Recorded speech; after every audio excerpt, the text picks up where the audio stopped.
Hello wealth learners, कैसे हो आप सब लोग।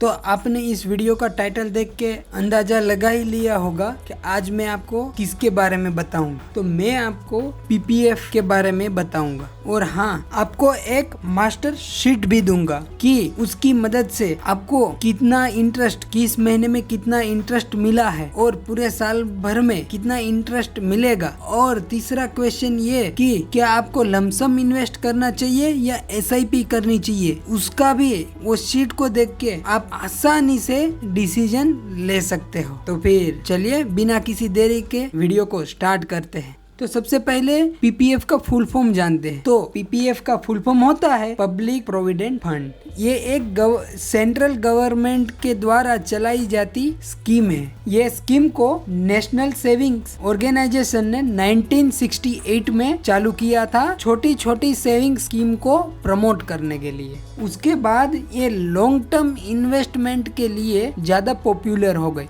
और दूसरा रीजन कि ये स्कीम आपको टैक्स सेविंग में मदद करती है सेक्शन 80C में। तो चलिए आप जानते हैं कि पीपीएफ अकाउंट कौन कौन खुलवा सकता है। तो पीपीएफ अकाउंट को कोई भी भारतीय नागरिक खुलवा सकता है और एक पर्सन एक ही अकाउंट को खुलवा सकता है। एक पर्सन को 2 अकाउंट अलाउ नहीं करती है गवर्नमेंट। और दूसरी बात, अगर कोई 18 साल से नीचे का व्यक्ति है या कोई बच्चा है, उसे भी अगर पीपीएफ अकाउंट खुलवाना है तो वो भी खुलवा सकता है, बस उसके पेरेंट्स का उसको एज प्रूफ देना पड़ेगा। पीपीएफ अकाउंट को आप पोस्ट ऑफिस में या बैंक में खुलवा सकते हो। अभी आप पीपीएफ को 5 मिनट के अंदर भी ओपन कर सकते हो, ऑनलाइन नेट बैंकिंग के जरिए या मोबाइल बैंकिंग के द्वारा। जैसे आप यहाँ पे देख पा रहे होंगे, आईसीआईसी बैंक में ये सेक्शन है पीपीएफ अकाउंट। यहाँ पे जाके आप ये फॉर्म फिलअप करोगे ऑनलाइन तो आपको 5 मिनट के अंदर ही पीपीएफ अकाउंट नंबर मिल जाएगा और आपका पीपीएफ अकाउंट खुल जाएगा। तो इतना आसान होता है। तो चलिए ये बात कर ली हमने पीपीएफ अकाउंट खुलवाने के बारे में। बट हाँ, सबका क्वेश्चन होता है जिसके लिए आप अभी यह वीडियो देख रहे हो कि भाई पीपीएफ अकाउंट के बेनिफिट क्या है।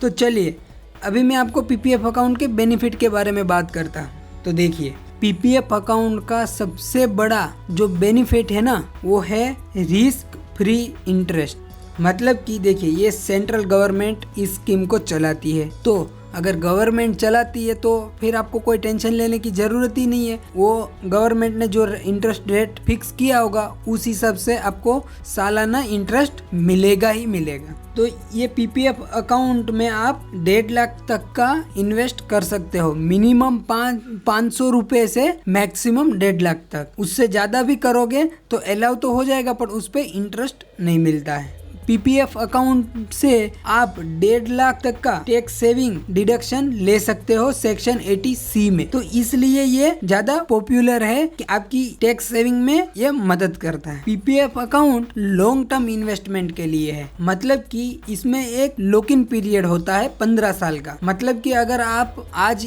इसमें इन्वेस्ट करोगे तो वो पैसा आपका 15 साल के लिए लॉक हो जाएगा। हाँ, बट इसमें कुछ एग्जम्पशन दिए है गवर्नमेंट ने कि जैसे कि 3 साल से 5 साल के बीच में आप पीपीएफ अकाउंट को दिखा के उस पे लोन ले सकते हो और 7 साल के बाद आप इसमें पार्शियल विड्रॉल कर सकते हो, वो भी कुछ रीजन के साथ। और अगर किसी को ये पीपीएफ अकाउंट खुलवाने के बाद अगर परमानेंट बंद करना है तो उसके लिए आपको कंपलसरी 5 साल तक तो उसको चलाना पड़ेगा। उसके बाद क्लोज कर सकती है गवर्नमेंट, बट उसके लिए स्ट्रॉन्ग रीजन होना चाहिए। जैसे कि आपके फैमिली मेंबर में किसी की मेडिकल ट्रीटमेंट हो रही हो या जो अकाउंट होल्डर है उसको हायर एजुकेशन के लिए जाना है। तो ये 2 रीजन में से कोई एक रीजन होगा तो आप 5 साल के बाद पीपीएफ अकाउंट बंद करवा सकते हो। वो भी पेनल्टी के दौर पे 1% इंटरेस्ट देना पड़ेगा। मतलब कि अगर 8% पर एनम के हिसाब से आपको इंटरेस्ट रेट मिलता है, तो अगर आप 5 साल पे क्लोज करना चाह रहे हो, अगर आप पीपीएफ अकाउंट क्लोज करना चाह रहे हो तो आपको 7% इंटरेस्ट मिलेगा।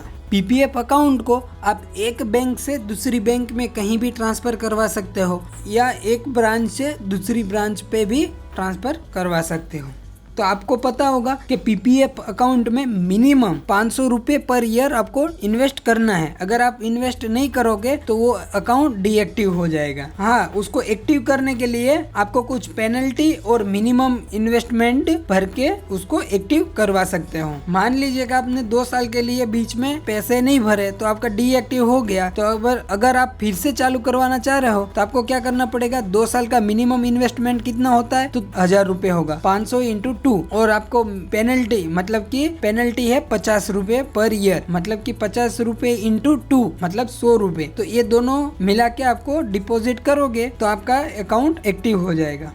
फाइनली पीपीएफ को ट्रिपल ई टैक्स बास्केट में रखा गया है। मतलब कि ट्रिपल ई मतलब कि एग्जेम्प्ट एग्जेम्प्ट मतलब कि आपको ना, देखिए पीपीएफ से आप पहले ही टैक्स सेविंग कर रहे हो पर ईयर, उसके बाद जो अमाउंट आपकी इकट्ठा हो रही है, जो आपकी इन्वेस्टेड अमाउंट है उस पे भी टैक्स नहीं लगेगा, और जब उसका जो इंटरेस्ट मिल रहा है उस पे भी आपको टैक्स नहीं रहेगा। मतलब कि आपको 0 टैक्स देना है पीपीएफ अमाउंट पे। जितना भी पीपीएफ के द्वारा पैसा बनेगा वो 0 टैक्स है, तो इसलिए ये सबसे ज्यादा टैक्स सेविंग के लिए पॉपुलर है। देखिए ऐसे हम कहीं भी सेविंग करते हैं म्यूचुअल फंड में या कोई और जगह पे भी, तो हमारा वहाँ पे ज़्यादा लॉक इन पीरियड नहीं होता है, तो हम तुरंत ही निकाल लेते। कुछ भी छोटा सा काम आ गया तो पैसे जल्दी से निकाल लेते। पर पीपीएफ में आपका मैंडेटरी होने से आपको ज़्यादा बेनिफिट मिलता है, और आप इस पीपीएफ अकाउंट को आगे एक्सटेंड भी करना चाहो तो कर सकते हो, वो भी